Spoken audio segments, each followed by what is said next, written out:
So it's your lucky day, Adam. You get to fix the world here. I'm going to give you the floor. What are the principles that people need to know or be thoughtful about when they think about healthy sexuality? Yeah. So there's six that I've come across, and this is from Doug Ron Harvey, who's an expert in out of control sexual behavior. Um, First one that's really important, obviously, is consent. Mm, This would be involving more than one person. There's voluntary cooperation. There's a balance between one person's autonomy to give clear consent in combination with another person's right to engage in sexual behavior with people that they choose.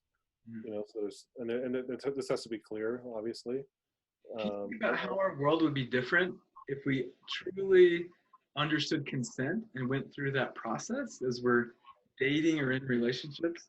oh my gosh, it would be so different. And I mean, I'm learning about consent all the time.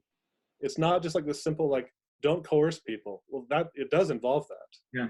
right? But it goes so much beyond that. Like I think just the other day, it was like I don't know, a couple of weeks ago maybe, in a moment of like not even thinking. And some people are going to think this is stupid, and that's fine. In a moment of not thinking, like I tickled my daughter. I forgot because I hadn't done it in a long time that she doesn't like to be tickled. Oh, yeah. And she said, "Dad, don't tickle me." She laughed because it's ticklish. I said, "Don't tickle me." I said, "Oh, I'm so sorry." And we moved on. And like I said, I won't do that unless you want me to, or else, I ask you first and you say, yeah, that's fine. You know, little things like that aren't like a violation of, sexual health, for example. Yeah, you But didn't traumatize her. She's not scarred. yeah, But it's that's a fine. little example of we didn't get consent.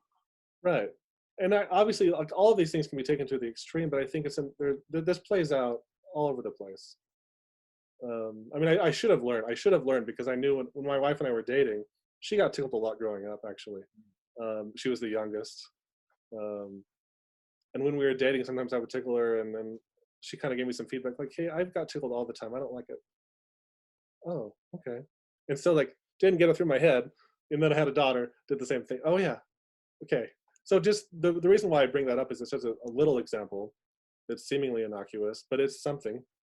And then there's this whole spectrum of like ways to look at like how we sort of invade people's spaces that maybe we could be more thoughtful about. Yeah. I So love consent. that. Go ahead.